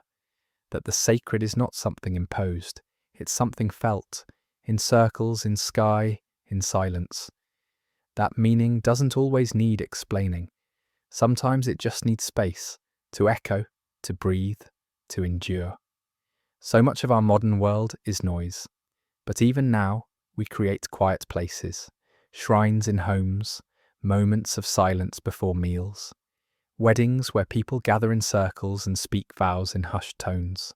We don't always know where these instincts come from, but perhaps they come from there, from then, from the builders we've forgotten, but who live on every time we make room for stillness. Tonight, as you rest, place your hand on your chest. Feel the quiet rhythm beneath. That pulse, steady, unspoken, has carried you through everything. And somewhere, carried inside it, is memory. Of stars that once turned above you. Of stones shaped long ago. Of rituals held in darkness. Of questions asked in circles. Echoes, not loud, but sure. Echoes that remind us we are not as far from them as we think. We are still circling mystery, still carving meaning, still burying what we're not ready to know, and unearthing it, one quiet breath at a time. We call it a city, because we have no better word. But Göbekli Tepe does not behave like one. No roads lead to it. No houses ring its edge. No signs mark its boundaries. No market stalls. No granaries. No clay tablets etched with law or trade. Yet it was built, with effort, with intention, with labour that spanned years, even generations, and still it endures, a structure too vast to be a shrine, too empty to be a settlement, too precise to be a coincidence, a city perhaps, but not one born of utility. There were no kings, no districts, no citizens, no measurements in feet or acres, no walls to keep enemies out, no armies, no taxes, no maps. And yet people came here, again and again, carved, arranged, gathered, and then buried it, as if the cycle was complete. This place was not defined by where people lived. It was defined by how they gathered. A city without neighbourhoods, but not without memory. A centre without ownership, but not without reverence. We often define cities by population, by governance, by infrastructure. But what if a city could be something else? A city of rhythm, a city of remembering, a city of shared mystery, a city that existed for no reason but to hold something too large for words. There was no language carved in clay here, no records of events, no proclamations, no contracts. But that does not mean it was mute. It spoke in placement, in pillars, in the repetition of foxes and serpents, in circles that pointed not outward, but in. It spoke, just not, in a tongue we could translate. It asked a question, again and again, in stone. What do you call a place that holds meaning, but does not explain itself? What do you call a space that gathers people, but leaves no trace of who they were? Not a city, not a temple, not a village, a question, made of limestone, shaped by hands we'll never name, buried by the very ones who built it, and now unearthed, still asking, still waiting. We often imagine civilization as a pyramid, starting small, building upward, tools, farming, villages, writing, and finally, cities. But what if the shape was different? What if it began in circles, in gathering, in ceremony, in rhythm?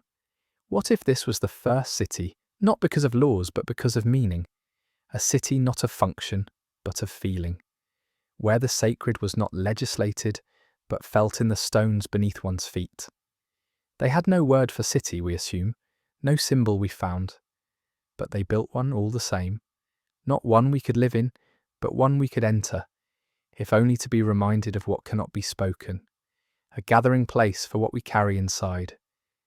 Grief, memory, hope, awe. Perhaps that is why it lasts, because it was never designed to be occupied, only visited, only held for a while, like a breath, like a pause, like a thought too deep to keep. And maybe even now, that question still stands. We come to it with drones and notebooks, carbon dating and surveys. We bring our maps, we draw grids, but the stone does not ask for answers, only that we stand still and listen. And perhaps in that stillness we realize something. That meaning does not need a name, only a place to rest. Tonight imagine a city without roofs, no guards at its gates, no names on its walls, just stone, aligned with stars that have since shifted, circles that have no edges, and people, gone now, but once gathered, not to survive, not to rule, but to ask together, and leave the question behind for us to find when we were ready. History likes to tell itself as a straight line. We begin with fire, then the wheel, then farming, then writing, then cities, then law, then empire, then progress. One thing leading neatly to the next. One invention stacking on another, until we arrive here. But that is not how it happened. Not really. History does not walk a straight road. It loops, it folds, it forgets and begins again. And beneath all those timelines, those neat arrows and tidy chapters, there is something older, something slower, something that doesn't rise like a tower, but pulses like a heartbeat. Göbekli Tepe is that heartbeat, not the beginning of civilization, but the place where something sacred stirred beneath it. A rhythm we still feel, even if we no longer know its name. We often imagine that civilization came from tools, from need, from solving problems. But what if it came from longing, from memory, from awe, from the ache to gather, to wonder together, to mark a place, in the world where silence could rest without being broken? Göbekli Tepe has no palaces, no stores of grain, no armies, no scribes, but it matters, because it tells us that before we were builders of cities, we were builders of meaning. And meaning does not always need shelter. Sometimes it just needs space. This place did not launch an empire. It did not invent agriculture. It did not spread a religion. It left no commandments, no epics, but it holds stillness, a deep stillness, like breath before a word, like shadow before light. And maybe that stillness is where it all began. Not with strategy, not with tools, but with attention. It's tempting to call Göbekli Tepe a cradle, but it did not cradle civilization the way a mother cradles a child. It cradled something beneath civilization, the impulse that comes before construction, the emotion before the sentence, the silence before the song. The builders of Göbekli Tepe did not live in cities, but they knew how to gather. They knew how to shape stone. They knew how to move together around something that mattered. They didn't write it down. They didn't need to. They carved it and buried it and left it behind. Like a heartbeat, soft, constant, hidden beneath all the noise we would one day call history. Every culture has stories of what came before. The Golden Age, the Age of Harmony, the time when people lived with the earth, not against it. These stories are not always literal, but they carry a feeling that something deeper once existed, something purer, not perfect, but honest. And when we forget it, we lose our way. Göbekli Tepe may be one of those forgotten places, a real shape beneath the myth, the memory beneath the metaphor, not a lost city, but a remembered rhythm. Our empires have names, our kings have tombs, our histories have dates and wars and treaties, but those are the loud parts of history.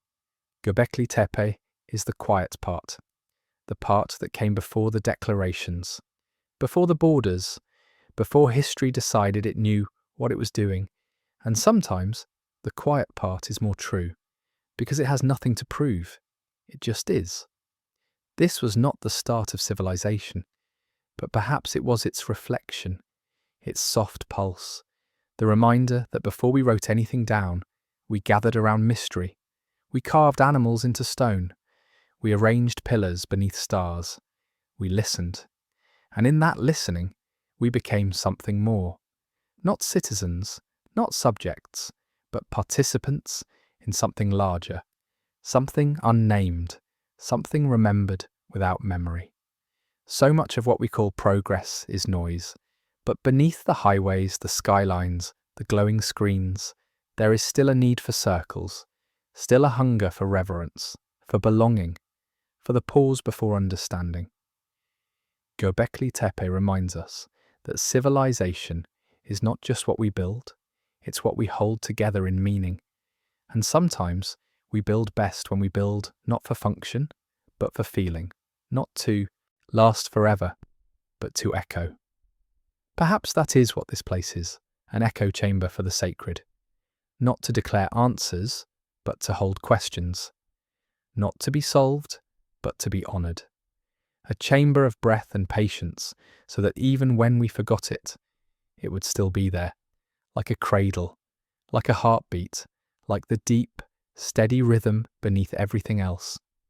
Tonight, picture the site again, not as a ruin, not as a puzzle, but as a quiet rhythm, a pulse beneath your feet, the thump of memory in stone, the echo of something older than explanation. Göbekli Tepe is not the beginning, it is the beneath, older than our stories, quieter than our empires, and perhaps more true. We speak often of the stones, their carvings, their weight, their silent watching. But before we saw the stones, we saw the dirt, just soil. To most eyes, ordinary. A soft brown skin stretched over the hill. But the earth at Göbekli Tepe was more than covering. It was keeper, a blanket, a seal, a memory woven into layers. And in its quiet way, it held the sacred. The site was not destroyed. It was not broken or burned. It was buried with care. And that care included the dirt, not thrown, not dumped, but placed, clod by clod, layer by layer, as if tucking something in, not to forget it, but to protect it. Even the infill, the loose mixture of broken tools, bones and soil, tells a story, not of decay, but of ritual. Some of the debris seems deliberately chosen, selected perhaps, to seal the memory, like relics folded into the foundation. Like the final stanza of a song, they did not destroy the sacred, they covered it, because some stories end not with collapse but with a closing gesture, a kind of reverence, a letting go that holds. And so, for thousands of years, the earth did what it was asked to do. It kept the silence, it absorbed the rain, it let roots curl gently around the edges of memory, but never through the heart of it. And when the time came when modern hands returned with soft brushes, the earth gave the sacred back. Not all at once, not in a rush, but slowly. One breath of dust at a time. Excavation at Göbekli Tepe is not a race, it cannot be. You do not rush the unwrapping of something that was buried with ceremony. The archaeologists work as if waking someone from a long sleep, delicately, with respect. Each handful of soil removed is a page turned. Each grain lifted a pause between sentences. They know they are not just digging, they are listening. And the dirt too speaks. It reveals the sequence of events, the way layers settled, the way time folded in on itself. Through colour, texture, composition, it holds more than particles. It holds placement. It holds intention. It holds the echo of hands long gone, hands that pressed it into place not out of necessity, but out of belief. It is easy to think only the stones are sacred, but here even the soil is holy, because it was part of the act, not an afterthought, but a participant, not just burial, but blessing, a ritual of concealment, so that the sacred could rest, so that memory could take root, undisturbed. And now, with careful hands, we undo what was once done, not in arrogance, not in conquest, but in reverence. The brushes move slowly, the tools are small, the breaths are held between each pass. Because this is not just archaeology, it is resurrection, of meaning, of silence, of shape, and you do not rush something that waited this long. What would it feel like to hold a handful of that soil, to lift it from between pillars, to feel the warmth of the sun it hasn't touched in thousands of years, to let it sift through your fingers like soft ash, like memory turning back into air? Would it hum? Would it whisper? Would it ask you to slow down? Because some truths do not arrive in words. They arrive in stillness, in the hush between uncovering and understanding. Perhaps the greatest sacredness is not in what is found, but in how it is treated. The builders knew that. They covered their work not with shame, but with gentleness. And now we meet that same sacredness with mirrored care.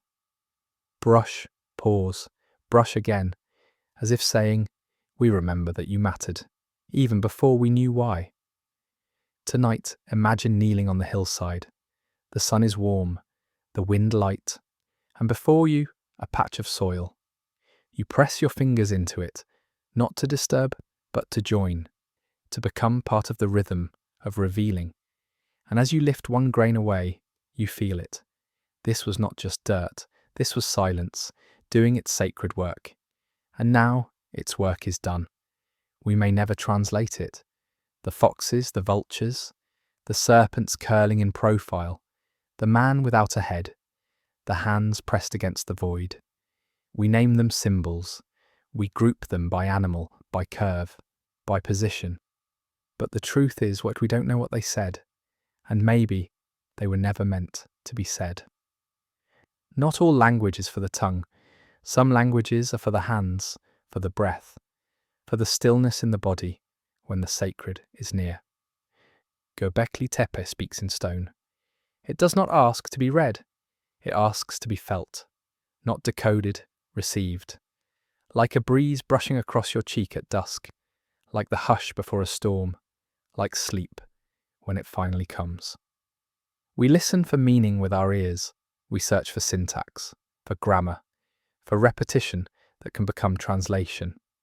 But this language doesn't follow our rules. It curls around the known.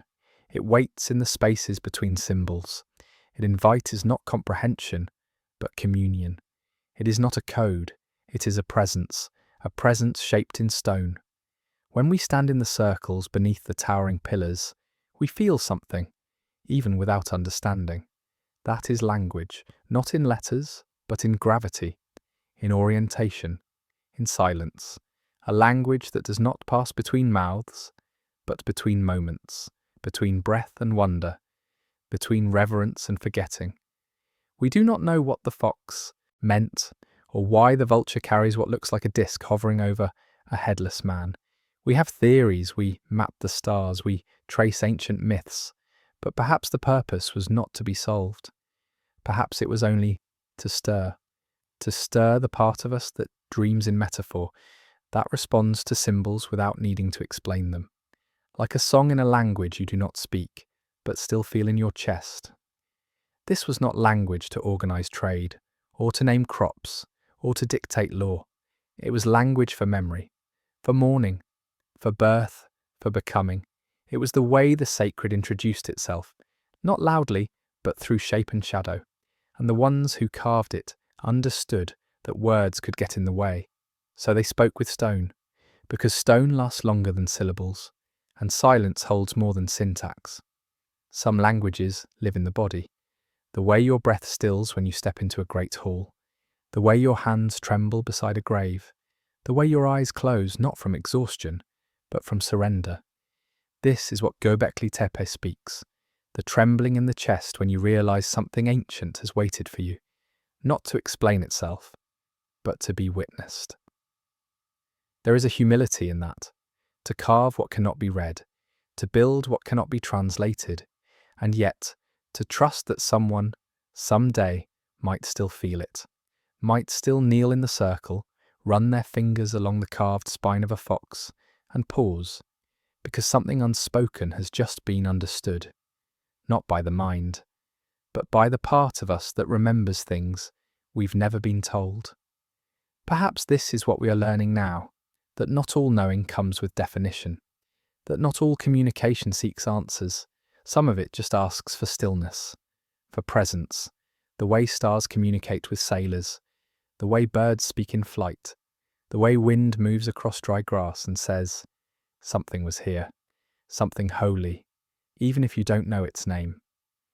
Tonight imagine those stones again, not shouting, not even whispering, just being, firm, patient, present. Imagine standing among them, not needing to understand, not needing to name, just letting them speak in the way they were meant to, in the language of stone, the language before speech, the language that lives in stillness, in silence, and in you. Not every mystery needs solving. Some are not riddles, not puzzles waiting for cleverness, not codes begging to be cracked. Some mysteries are simply presence. Göbekli Tepe is one of those.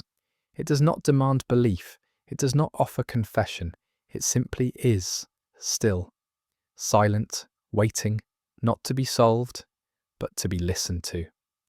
In a world that hurries, that praises answers, that catalogues the known, it is hard to sit with silence, to let the unknown stay unknown, to let awe remain unboxed, to look at something ancient and not name it, but feel it. We are taught to search, to identify, to define. But Göbekli Tepe asks something different. It asks us to be still, still. There are no inscriptions, no carved scripts, no guideposts left behind. Only circles, pillars, foxes in profile, stone hands at rest. The message is not in what it says. The message is in what it allows. And what it allows is quiet. The rare kind. The kind that doesn't feel empty, but full. We come to the site with questions. Who built this? Why? What did it mean? And the stones do not answer. They do not rebuke. They do not reveal. They stand. They wait. And in that waiting, we remember something soft inside ourselves. That attention itself can be enough. Not curiosity chasing closure, but presence, gentle, patient, still. There is a kind of reverence in not knowing, in standing before something vast and old and simply letting it be. The ancients who carved this place may not have wanted us to understand.